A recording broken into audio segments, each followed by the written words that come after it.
Okay, this is day 204, which is the Awan Brotherhood, or this could be called Hillary's Blackberries. Either way, but if you, I want to first welcome all of H.A. Goodman's viewers. Thanks, H.A., for the nice recommendation. H.A. is no relation to Jason Goodman in New York City, where I'm going to be filming here pretty quick. Another update interview for people who like more of a conversational interview.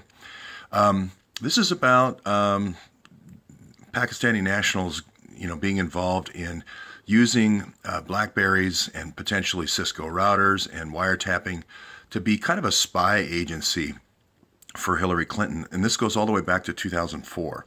And the story revolves around these three Awan brothers, and I can get more into that, that are being paid a lot of money in Congress. They're being paid 3 times as much as everybody else in their same pay grade in Congress. So that's kind of the first thing. So this series started with this news article that came out in True Pundit 200 days ago. And that was basically Anthony Weiner on his BlackBerry somehow got all 650,000 emails of Huma Abedi. Now, what I said way back then, and what True Pundit is later confirmed here a couple of days ago, was that these BlackBerries sync. So she was carrying a BlackBerry, she used it as well, and as when she went home, or not even went home, just went outside of a secure information facility that would sync up with Anthony's laptop. Now the problem with that is it has to be set up to do that before you send out the BlackBerry, or else you have to configure it yourself with a password. So these things don't happen by accident. Now Jim Comey at the FBI, you may remember, said, "Oh, she was forwarding emails to Anthony Weiner, and that's how the hundreds of thousands of emails got there." Well, it turned out that wasn't true, and the FBI came out 2 days later and recanted his testimony. Of course, he was fired, so he really never had to go in and talk about that testimony. But that's where we are. A lot of this story has already been confirmed by the FBI and Jim Comey's testimony. Now, the other piece of it was this New York detective who was leading the investigation of Anthony Weiner, Robert Boyce. We don't know if it's him or not, but a chief of detectives was the source of this news article. So we don't really know if that's the person yet. He hasn't come forward yet, but a lot of NYPD and a lot of retired FBI and field FBI have helped me in the investigation by giving me breadcrumbs along the way. So if you haven't seen the series. Now here was the phone that General Dynamics had ready to go for Hillary her first day on the job. It was a $5,000 phone, but that's fine because all the ports were disabled or what they call classified ports. So they had, for instance, SCIF, which is this secure computer information facility, you could turn it off and so forth, and all the ports were tested for not being hacked. So all the drivers and so forth, were there, and it was a very, it's kind of a bulletproof phone. But she opted against that to have her own phone devised by her own trusted staff. We don't know who that trusted staff is till today, but she had a trusted staff in Washington, D.C. configuring her phone. She didn't want to use the one that NSA recommended, and then she got her own phone. Now, the people who do phones is called the Defense Information Systems Agency, or DISA, and they are in Virginia, near where a lot of these Awan brothers lived. And then there's also a facility in Columbus, Ohio, called the Joint Spectrum Center. And Hillary, for some reason, had that phone number in her BlackBerry, Joint Spectrum Center. Now, it could it be that Hillary had the Awan brothers working at DISA in Virginia, and then she was getting the phones from Ohio? Who knows? We don't know that yet. But I would like to talk to anybody in Columbus, Ohio at DISA. I can go there now if you want me to, if you want to chat about it. But here's email. A lot in the series I quote articles, and then also I quote, direct emails. This is from Don Reed saying, "Hey, Hillary, we need to give the president a special BlackBerry, not that same BlackBerry, not the approved phone from NSA, but their own special Hillary's trusted staff BlackBerry." And then you can see there's a lot of pressure from Don Reed. We want these special BlackBerries. We want these special BlackBerries.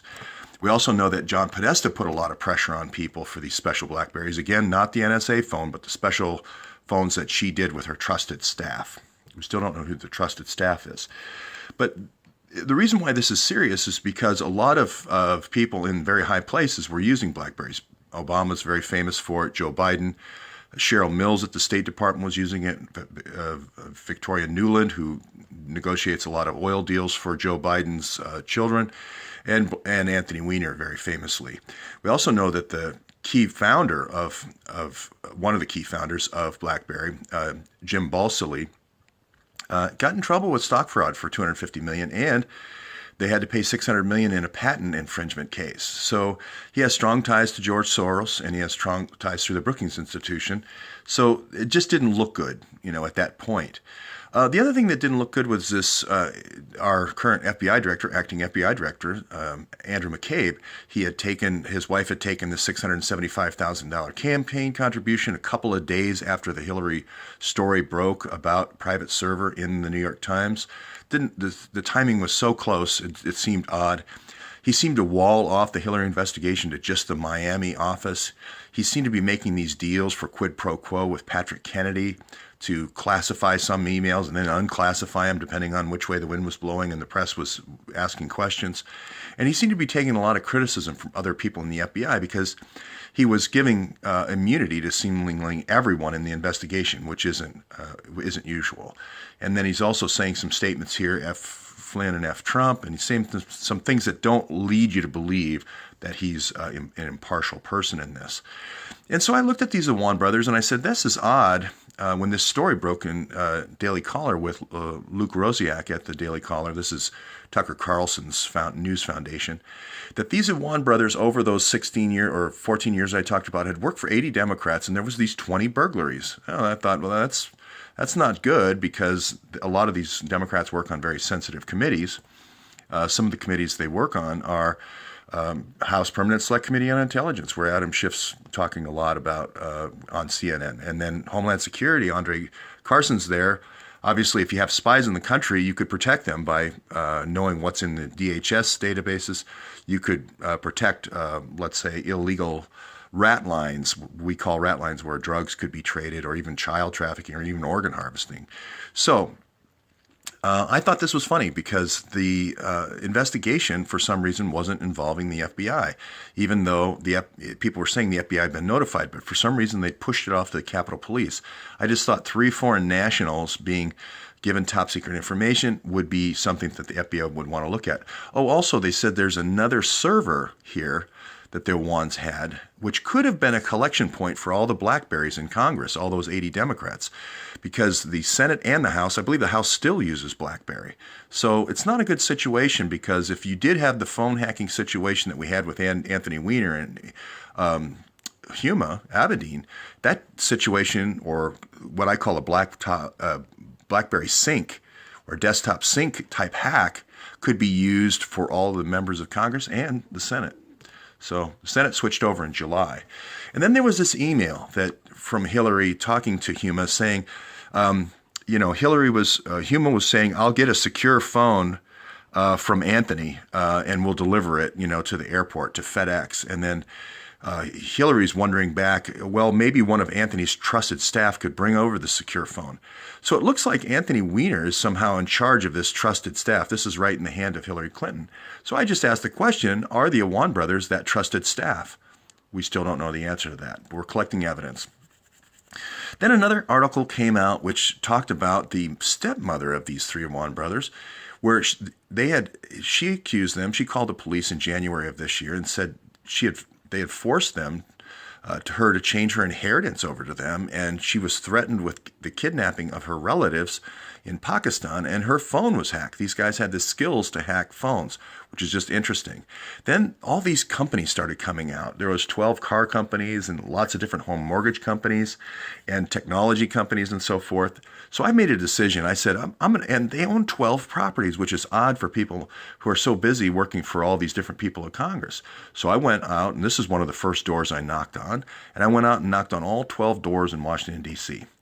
And what I found at the last one was this home on Hawkshead. It was also the nicest one. It was $1 million home, 5 bedrooms. And I talked to this Marine, and I said, do you know a guy named Imran Awan, who seemed to be the ringleader? And he said, yes, I do, because of all the news stories. But he said his name was Alex, and he rented me this home, and his wife works for the Navy. So he's a Marine. He's out of the Marines now. But one of the things he said to me is, yes, there was a pile of BlackBerries with government markings, that Imran left here, and then there was a pile of laptops. So I thought, well, that's odd because Imran and Awan work for this Lightbridge Communications, and they put in cell towers and routers. So if Imran was putting in special cell towers and routers, then all of the people in Congress or Senate or any of the White House staff that you gave these phones to would connect to those cell towers and sync up with your BlackBerry laptop. It could be Huma's or someone else's, Anthony Weiner's. So that seemed like a dangerous situation. I thought this may be a situation the FBI would want to look into. Well, he called the FBI. He told me that. And the FBI came and confiscated all this material. And since his wife worked for the Navy, Naval Intelligence came out and also interviewed her. But again, they relegated it to the Capitol Police, which just seemed very odd to me because it seemed like a potential situation where classified data could be compromised. Well, it turns out that during the investigation last year in April of 2015, it came out that John Kerry was also using this private email for sending this information. And we started looking at different situations where Hillary was negotiating situations with USAID, and she always seemed to lose her phone right before this situation. And then about 2 or 3 months later, Cheryl Mills would lose her phone. And it seemed like when she lost her phone, she'd get a replacement from this trusted staff again, maybe Awan Brothers, maybe not. And then Cheryl Mills would lose her phone and then get a new one at the end of the negotiation. So it just seemed very odd. So I started thinking about John Kerry. John Kerry actually got a phone the same day that this announcement of these Pakistan floods, which is where the Awans are from. So, okay, well, it was discovered actually in 2015 when that story broke, when Andrew McCabe got the $650,000 or $75,000 bribe that he didn't declare, and Chuck Grassley's going to ask him about that pretty soon in Senate hearings in the Judiciary Committee. But it was known for a whole year that Kerry was using this private email. Now, at this time, they didn't know in 2015 that he was sending classified email. That other article I just showed you came out a year later. So they wanted him to move to what's known, the Department of Information Systems Agency, DISA phone. They wanted him to move to that secure phone that I talked about on the slides there. Well, it turns out it took him a whole year of having that phone in beta before he and Obama switched over at the end of June. Finally, they switched over. Well, then things started trickling out about this Iran deal. And America started finding out about the fact that there was $400 million given, that these hostages are swapped. Then the story came out that was actually $1.3 billion. And I just wondered, well, was the Iran deal, the Iran hostage deal, also negotiated on BlackBerry phones? Seems odd that they would wait a whole year beta testing something that had been tested for about 4 or 5 years at DISA, at the Joint Spectrum Center in Columbus. So then it came out in secret documents that the State Department had redacted 19 different people in the State Department that were using these BlackBerry phones. So it wasn't just Kerry, it wasn't just Hillary, it wasn't just Cheryl Mills, it wasn't just Huma, it wasn't just Anthony Weiner, but it turns out there was 19 different people. Well, I had said a long time ago, well, maybe it's this Rajiv Shah because he was head of USAID and he was involved in a lot of this disbursements, determining which contractors would get business from USAID. So I was just trying to see if we could get some resolution there.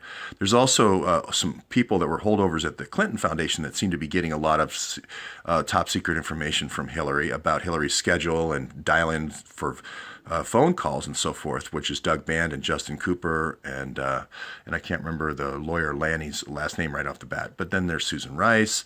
There's a lot of notable people. Tom Nidus, who was in charge of these donations to the Hillary Clinton Foundation, along with John Podesta.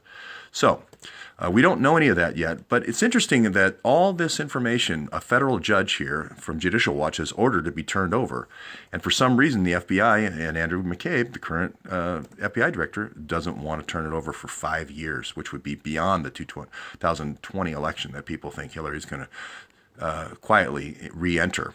So the Awans also were in this company called Nanoset Technology, and they were also in this company called New Dawn Technology. Well, if you remember, well, one of the people that lived at the address was Soraya Begum, Bugum, and then there was this other doctor who was about 20 years younger, maybe her daughter, maybe not, but that was also involved in this AAIT company. Well, this AAIT is kind of an ethical hacking company. They're involved in all those same top agencies that our congressmen are involved in, this AAIT. As a matter of fact, the Army Medical Program uses those same initials, AAIT, for logging into the Army Medical Health System. And they had also hired this guy down in Texas who was a router expert. Now, we'll put those pieces together later, but then I found this. One of our researchers found this, Soraya Begum, writing this journal on ethical hacking. Now, we don't know if this is the same Soraya Begum. It's a popular name. But it was just odd that it just seems to be a lot of stuff around hacking. And as I mentioned, AAIT, it works for all these different U.S. agencies. And also it shares a name with the U.S. Army's login information, which is also called AAIT. So there's a lot of news articles that I collect, and I have researchers out there sending me information that we can put more kind of meat on the bones here of the outline I've drawn, so you're more than welcome to become involved in that. Lots of news articles about the Pakistan Interior Ministry being hacked in 2011, 2015. There's a lot of back and forth on this BlackBerry issue. Now, if the current director of the FBI would just publish that information, I think we would be it would be very helpful, at least the metadata of those 650,000 emails. Now, yesterday I mentioned that this USAID kind of followed along floodplains, and I said it was going to be for road construction, and sure enough, 2010, there's this highway N25 that gets built, and it goes right from where the drugs are grown in the opium fields up there in Charma, all the way down to Karachi. Now, I believe this was the old rat line that ran before they were actually refining the opium. Opium can be refined down to morphine as a first step. You get a high value to weight return on that. But then there's a much higher value if you take that same opium from Afghanistan and go through this Khyber Pass from this road here from Peshawar to Torkham. And again, USAID money is spent to improve this road. And again, it's going over to this area near Peshawar and other centers where there's refining capability to turn it into fentanyl and carfentanil, which are more expensive, more concentrated versions of morphine. So anyway, we won't go into any of the floods and some of the swindles that Imran Awan's father was involved in, but I'll just leave it there for the new viewers, and then I'll add to this today.